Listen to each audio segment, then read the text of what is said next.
미국의 전직 대통령 가운데 지미 카터라고 하는 대통령이 있습니다.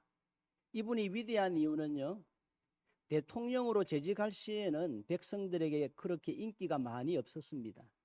그런데 퇴직 후에 더 사람들에게 인정을 받고 존경을 받는 빛나는 대통령이 되었다는 거예요. 이분은요, 가난한 사람들을 생각하면서 헤비다트 운동, 집을 짓는 운동을 했었고요. 수많은 사회 봉사를 했습니다. 북한에도 3번이나 갔었지요. 이 때문에 이분은요, 노벨 평화상을 받는 주인공이 되기도 했습니다. 이분이 대통령의 자리에서 물러난 이후에 회고록을 적게 되는데 그 책의 제목이 뭐냐면 왜 최선을 다하지 않는가? 왜 당신은 최선을 다하지 않는가? 라고 하는 제목의 책입니다. 왜 이렇게 제목을 지었느냐 하면 이분이 해군으로 복무할 당시에 중위 시절에 함장으로부터 어떤 이유 때문에 야단을 듣는데 그때 들었던 야단의 내용이 뭐냐면 귀관은 왜 최선을 다하지 않는가? 최선을 다하면 할 수 있는데 왜 최선을 다하지 않는가? 그때 엄청난 충격을 받고 나는 이제 앞으로 무슨 일이 일어나든지 간에 최선을 다해야 되겠다. 내가 할 수 있는 자리에서 나의 모든 노력과 정성을 다 쏟아서 가장 성실한 사람으로 살아가야 되겠다. 이러한 삶의 결단이요, 결국은 그의 인생을 지배하기 시작합니다. 매 순간 무슨 일을 만나든지 간에 최선을 다했습니다. 그 결과 내가 미국의 대통령의 자리에까지 오를 수 있었노라고 그렇게 고백을 합니다. 그렇습니다, 여러분. 인생을 살아가면서요, 우리가 성공의 자리에 이르기 위해서는 수많은 성공의 조건들이 있을 수 있습니다. 그럼에도 불구하고 우리가 성공하기 위해서 꼭 필요한 불변의 조건이 하나 있다고 한다면 그것은 바로 최선을 다하는 마음이다라고 하는 거예요. 음악 분야에서든지 아니면 운동을 하는 분야에서든지 기술 분야에서든지 어떤 분야에서든지 최선의 자리에 오른 사람들의 특징이 뭐냐? 자기가 맡은 일은요, 무슨 일이든지 최선을 다했다. 남모를 수고를 하고 남모를 헌신을 하고 남몰래 흘리는 눈물을 쏟아부었다는 것입니다. 여러분, 장사에 성공을 하고 사업에 성공을 하는 게 쉬운 일이 아닙니다. 그냥 운이 좋아서 성공하는 게 아닙니다. 살다 보니까 재수가 좋아서 성공하는 게 아닙니다. 삼성이나 현대그룹을 일군 그 창업자들의 일대기를 읽어보면요, 오늘의 성공이 있기까지 그들은 죽을 만큼 최선을 다했다는 거예요. 그럴 때 그들에게는 최고의 자리라고 하는 영광이 주어지더라고 하는 것입니다.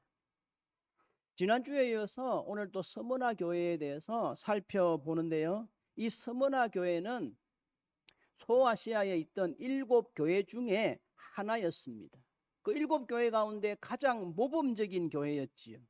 그러기에 이 서머나 교회는 요한계시록 2장과 3장에 나오는 7개 교회 중에서 빌라델비아 교회와 함께 예수님으로부터 야단은 듣지 아니하고 칭찬만 듣는 아주 특별한 교회가 될 수 있었던 거예요.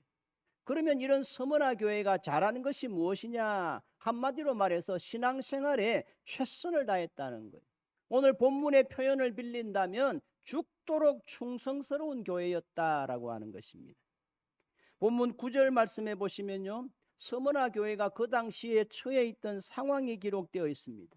예수님은 서머나 교회를 향하여 내가 너의 환난과 궁핍을 안다라고 이야기합니다. 또 자칭 유대인이라고 이야기하는 사단의 교회 안에 있던 이단들의 비방을 받은 것도 내가 안다 이야기합니다. 무슨 말인가요? 지금 서머나 교회는 엄청난 신앙의 환난과 핍박 가운데 있었습니다. 예수 믿는다는 이유 하나 때문에 재산을 몰수당하기도 하고 일자리를 빼앗기기도 했습니다. 게다가 그들은 교회 안에 있던 이단들, 유대주의자들의 방해와 회방으로 인해서 신앙생활에 굉장한 어려움을 겪었다는 거예요. 그럼에도 불구하고 그들은 결단코 흔들리지 않았습니다. 끝까지 그들의 믿음의 자리를 잘 지켜갔다라고 하는 거예요. 우리 주님은 그것을 귀하게 보셨고 그것을, 그런 믿음을 칭찬하셨다라고 하는 거예요. 요즘 우리 사회를 보면요, 재주 있는 사람보다는 충성스러운 사람을 많이 찾는 것을 보게 되어집니다. 직장에서 사람을 구할 때도 마찬가지입니다. 제가 어느 신문을 읽어보는데요, 삼성그룹의 직원으로 들어가면 이렇게 대리급까지 승진을 하고 대리급에서 이제 다른 회사로 이직을 많이 한다 그럽니다. 그런데 그 회사에서 대리급까지 승진할 때에는 그 사람의 실력을 본다는 거예요. 그 사람이 어떤 능력을 발휘하느냐, 그것 보고 승진한다는 거예요. 그런데 그 이상 과장이 되고 부장이 되고 상무가 되고 전무가 되기 위해서는 실력 위에 그 사람이 얼마나 충성된 사람이냐, 얼마나 믿을 만한 사람이냐라고 하는 것을 먼저 본다는 거예요. 우리 하나님도 마찬가지입니다.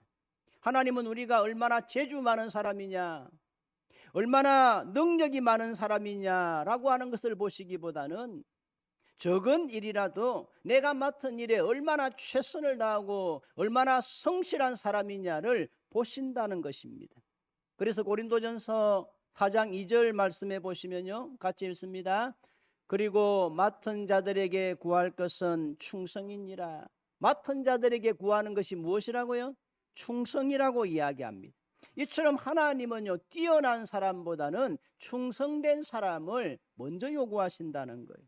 그런 사람을 더 좋아하신다는 겁니다. 그 사람의 재주가 있는 그대로, 그 사람의 재주와 능력이 어떻든지 간에 있는 재주 그대로, 있는 능력 그대로, 있는 물질 그대로를 가지고 충성할 때에 하나님이 더 기뻐하신다라고 하는 것입니다. 구약 성경에 보면요, 하나님 앞에 크게 쓰임 받은 사람들의 특징이 뭐냐? 다 성실한 사람들이었고 충성된 사람들이었습니다. 요셉은 충성된 사람이었습니다. 모세도 충성된 사람이었습니다. 다윗도 충성된 사람이었고 다니엘도 충성된 사람이었습니다. 하나님은 그들이 각자가 선 자리에서 자기에게 주어진 일들이 비록 시시하고 적은 일이라고 하더라도 하나님이 맡겨주신 일이다라고 하는 것을 기억하고 언제나 최선을 다할 때 하나님은 그들을 가장 높은 자리에 세워주셨다는 것입니다.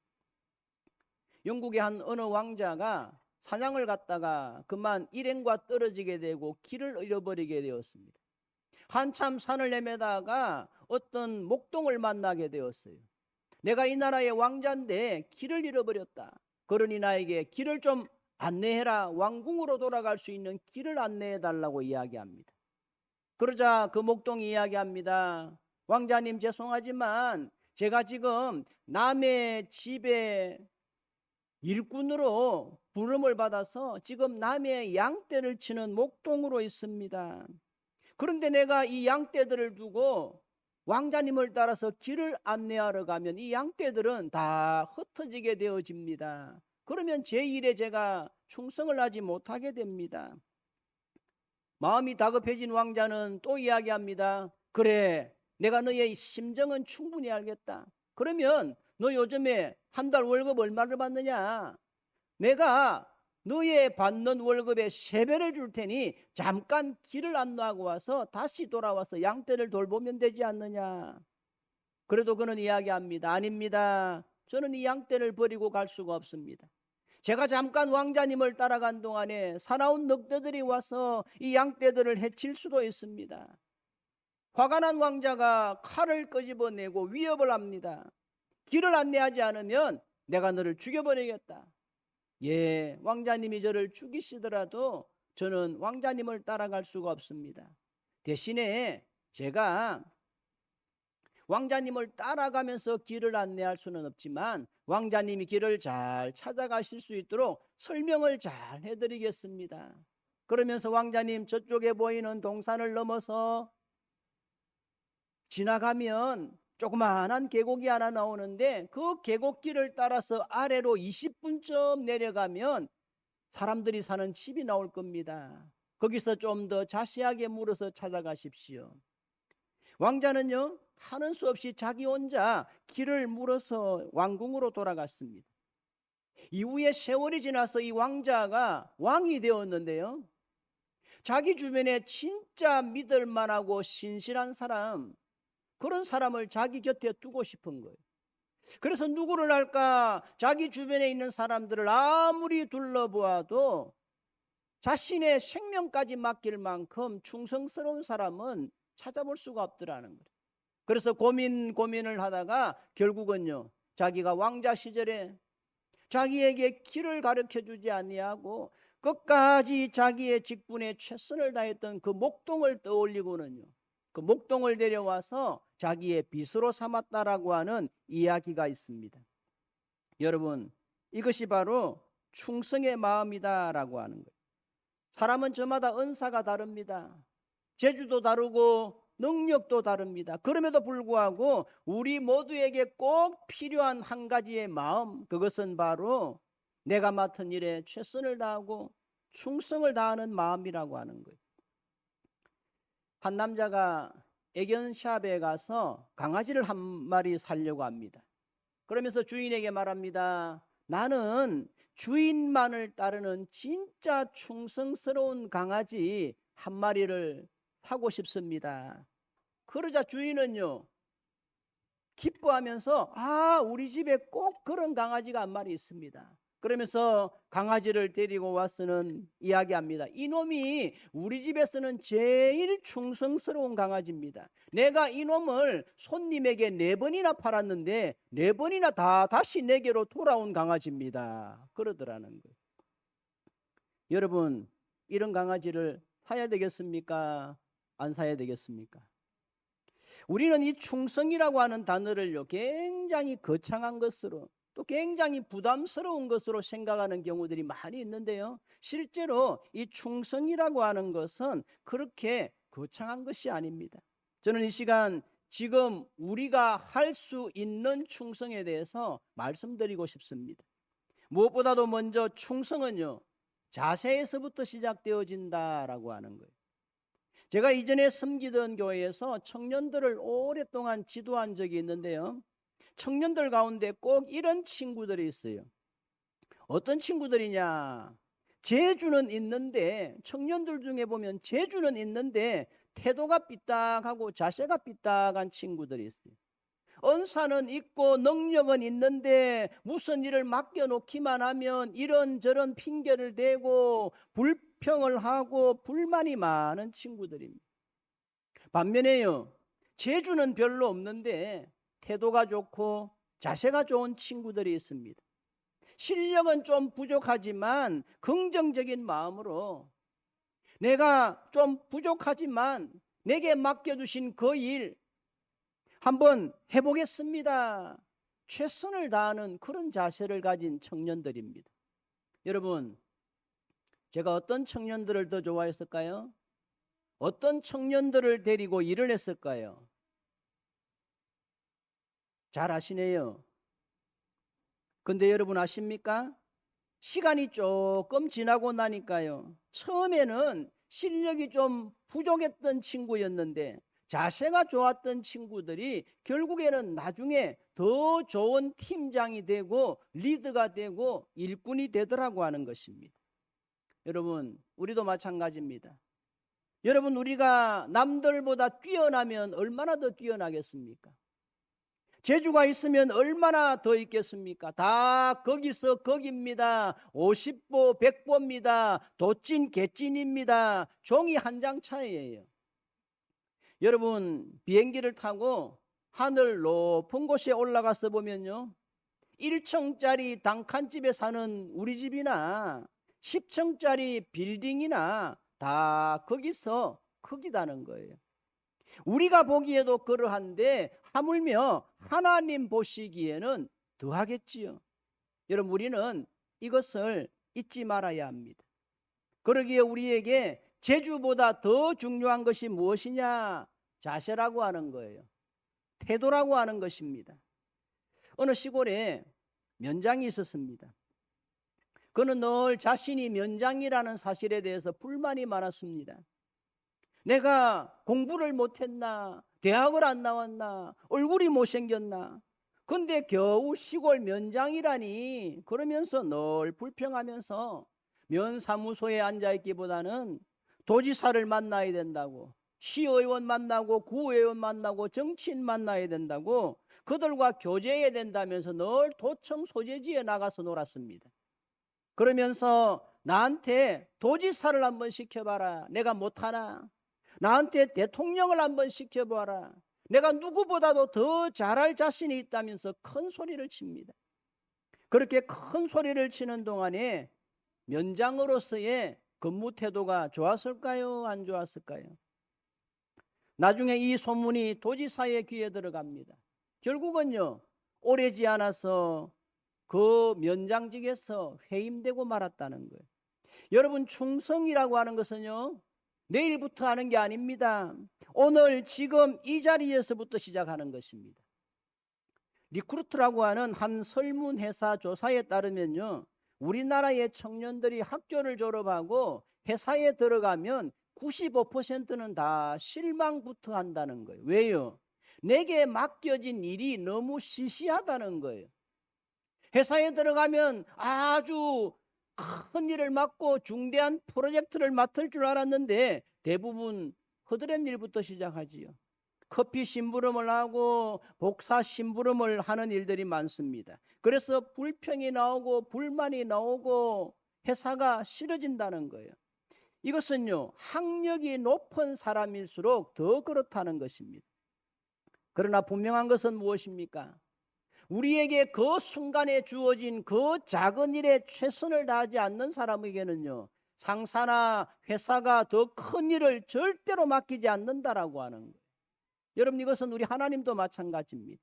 그러기에 우리는 언제나 하나님 앞에서 비록 내가 하고 있는 일들이 좀 시시해 보일지라도 누군가 나를 지켜보고 있다, 더 나아가서는 살아계신 하나님이 나를 지켜보고 계시다라고 하는 그런 마음으로 최선을 다하며 살아갈 때 그것이 곧 하나님이 인정하시는 충성스러운 마음이고 자세다라고 하는 것입니다. 그런가 하면 충성은요, 큰 일에서부터 시작하는 것이 아니고 작은 일에서부터 시작하고 사소한 일에서부터 시작됩니다. 남의 눈에 잘 안 떠있는 일부터, 남의 눈에 보기에 좀 안 알아주는 일부터 충성의 마음이 시작되는 것입니다. 우리 교회에도 보면요, 몇몇 권사님들, 집사님들이 금요일이 되고 토요일이 되면 교회에 나와서 열심히 청소를 하십니다. 누구 한 사람 보는 이 없고 누구 한 사람 알아주는 이 없어도 말없이 묵묵히 그 일을 감당해 나가시는 거예요. 여러분, 이게 얼마나 귀한 충성인지 모른다는 것입니다.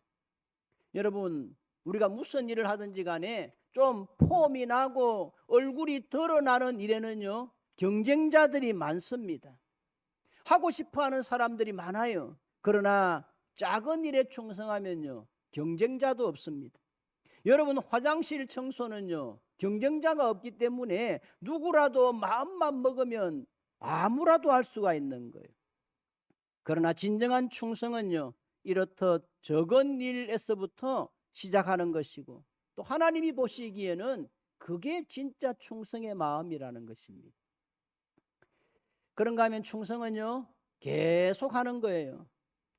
잠깐 동안의 충성은 누구라도 할 수 있습니다. 그러나 진짜 충성은요, 오랜 시간 동안 하는 것이고 마지막까지 끝까지 하는 것입니다. 그게 진짜 충성입니다. 여러분, 제발 예수님을 기분 따라 믿거나 감정 따라 믿지 마십시오. 신앙생활 기분 따라 하거나 감정 따라 하지 마세요. 교회 봉사 기분 따라 하거나 감정 따라 하지 마세요. 그것은 충성이 아닙니다. 대부분의 사람들이요, 처음에는 열심을 내었다가 나중에는 이런저런 핑계로 그 열심이 식어지는 경우들이 많이 있습니다. 어떤 분은 그런 말씀을 합니다. 내가 처음 신앙생활하고 교회 봉사할 때는 몰랐는데 이 교회를 한 10년쯤 다니고 20년쯤 다니고 이 교회에 대해서 좀 알고 나니까 실망스러워서 못하겠다는 거예요. 누구누구 때문에 실망하고 이런 일 저런 일 때문에 실망하고 그래서 못하겠다는 거예요. 그런데 여러분 아십니까? 여러분이 누구누구 때문에 실망하고 이런 일 저런 일 때문에 실망하면서 여러분이 해야 할 그 일을 포기하고 내려놓고 도망치는 그때에 그런 여러분들로 인해서 더 많은 성도들이 실망을 하고 우리 주님이 실망하고 계시다는 사실을요. 여러분 진짜 충성은요, 힘들고 어려운 환경을 넘어서서 하는 충성입니다. 정말 누군가에게 마음이 상하는 일이 있고 누군가에게 가슴 아픈 일을 당할지라도 하나님이 내게 맡겨주신 내 자리만큼은 내가 끝까지 지켜나가는 거, 그게 진짜 충성이라는 거예요. 여러분 좋은 환경에서는요 누구나 충성할 수 있습니다. 형통할 때에는 누구나 충성할 수 있습니다. 문제는요, 내 환경이 어려워지고 또 내 뜻과는 달리 오해가 생기고 어려움에 부딪힐 때 그때도 여전히 내가 충성할 수 있느냐, 그게 문제지요. 여러분 교회 일 중에서 쉬운 일이 어디 있나요? 오늘이 주일인데요, 여러분 우리 교회에도 얼마나 충성된 분들이 많습니까? 어떻게 보면 교회에 나와서 기도하고 전도하고 또 청소하고 식사 준비하고 이 모든 일들이 다 별것 아닌 것처럼 보일지라도 그 일이 별것 아닌 것이 아니라는 겁니다. 모든 일에는요 크고 작은 충성이 필요한 거예요. 그 일을 감당하려고 하면 충성의 마음이 있어야 되는 거예요. 여러분 충성도요 부지런해야 할 수 있지 게으른 사람은 절대 충성 못합니다. 좀 더 쉬고 싶고 좀 더 자고 싶은 내 육신의 욕심을 희생해야 합니다. 내 시간을 희생하는 마음 없이는 절대로 충성할 수 없고 봉사할 수 없는 게 여러분 그게 일이라는 것이죠. 그러기에 우리는 교회 안에 충성된 분들에게 늘 교회를 돌아보고 섬기는 분들에게 고마워하는 마음을 가져야 되는 것입니다. 여러분 이처럼 작은 일, 사소한 일, 눈에 잘 드러나지 않고 남들이 잘 알아주지도 않는 일에 변함없이 충성할 수 있는 거, 봉사할 수 있는 거, 이게 충성의 마음이라는 것입니다. 그럴 때 우리 주님이 우리에게 말씀하실 것입니다. 잘하였도다 착하고 충성된 종아, 네가 적은 일에 충성하였음에 내가 많은 것으로 너에 맡기리니 주인의 즐거움에 참여할지어다. 간절히 바라기는 우리 모두 다 하나님의 이런 멋진 칭찬을 듣는 복된 성도님 다 되어지시기를 우리 주님의 이름으로 축복합니다. 마지막으로 제가 여러분들에게 강조하고 싶은 충성은요, 자기 자리를 지키는 것입니다. 이 시간 짧은 영상을 한 편 보시겠는데요, 이 영상을 보시면서 우리가 아무리 작은 자리라고 하더라도 내가 내 자리를 지킨다고 하는 것이 얼마나 귀하고 소중한 것인지를 한번 돌아보는 시간이 되시기를 바랍니다. 이 시간 함께 영상을 시청하시겠습니다.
등대는요 늘 그 자리에 있습니다.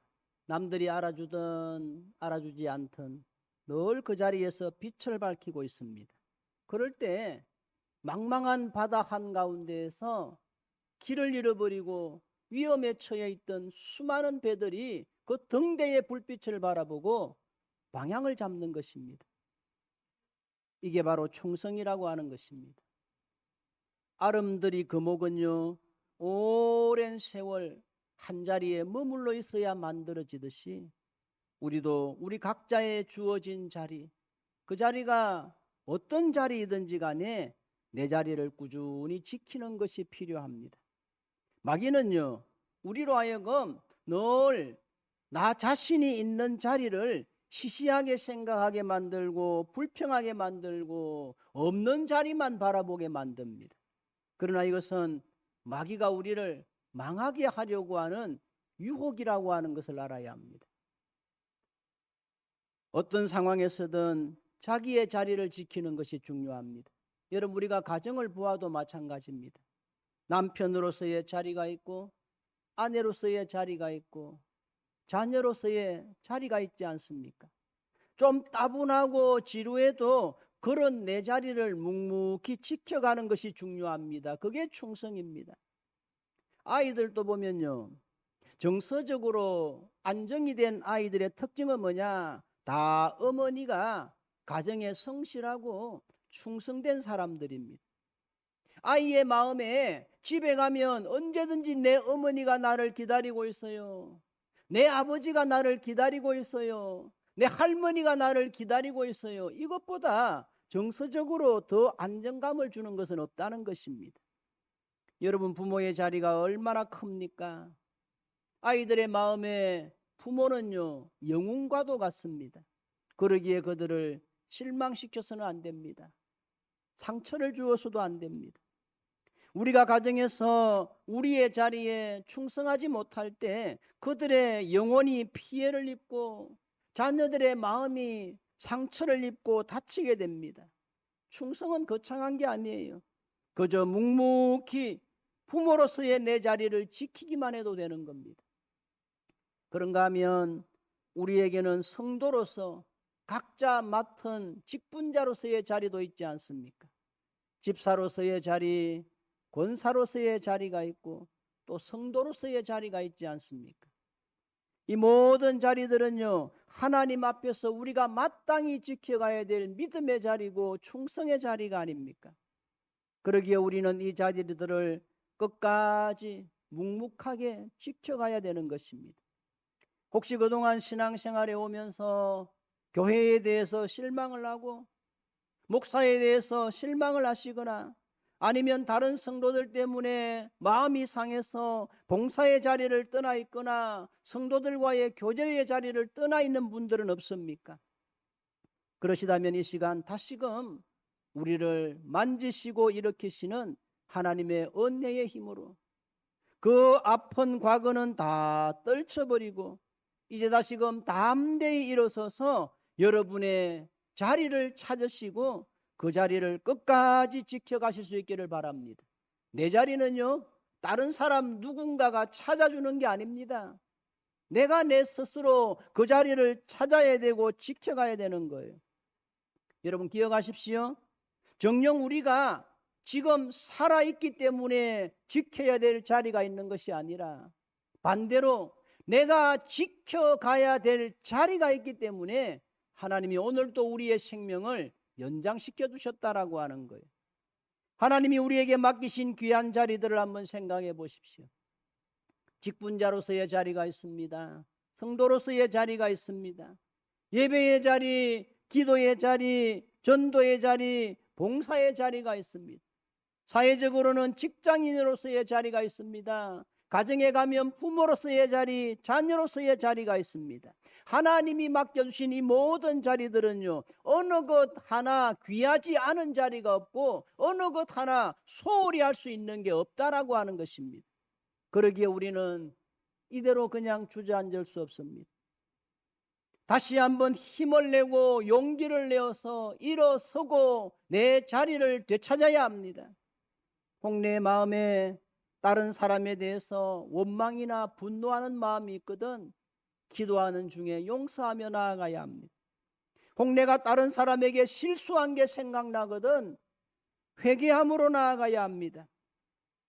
혹 내가 지금 너무나 힘들고 지친 가운데 있다라면 다시금 하나님 주실 은혜를 바라보며 기도하고 찬송하며 나아가야 합니다. 하나님이 내게 맡겨주신 자리들은 아무리 힘들어도 감당해 나가야 하고 내 몫의 태인 십자가는 내가 끝까지 치고 가야 되는 것입니다. 그게 바로 충성입니다. 여러분, 충성은 거창한 것이 아닙니다. 하나님이 내게 맡겨주신 작은 일부터 성실하게 감당하고 하나님이 내게 맡겨주신 자리들을 묵묵히 지켜가는 것입니다. 우리 주님께 칭찬만 들었던 서문화 교회는 그렇게 살았다는 것입니다. 그 엄청난 초대교회의 신앙의 핍박 가운데서도 그들의 믿음의 자리를 끝까지 지켜갔다는 거예요. 그럴 때 본문 10절 말씀 끝부분에 보시면요, 우리 주님은 서문화 교회 성도들에게 생명의 면류관을 약속해 주시는 겁니다. 이것은 오늘 우리도 마찬가지입니다. 내가 죽도록 충성하라, 그리하면 내가 생명의 관을 내게 주리라는 말씀처럼 하나님은 오늘 저와 여러분 한 사람 한 사람을 위해서도 하늘의 상급을, 생명의 면류관을 준비하고 계시는 줄로 믿습니다. 여러분, 우리의 구원은요 공짜입니다. 예수님의 십자가의 은혜로 값없이 우리는 구원을 받습니다. 그러나 상급은 다릅니다. 노 크로스, 노 크라운이라는 말처럼 십자가 없이는 면류관도 없는 거예요. 면류관은 서문화 교회 성도들처럼 우리 주님을 위해서 환난을 이기고 고난을 다 이기고 시험을 이기고 유혹을 다 이기고 끝까지 자기의 믿음을 지킨 성도들에게만 주어지는 것입니다.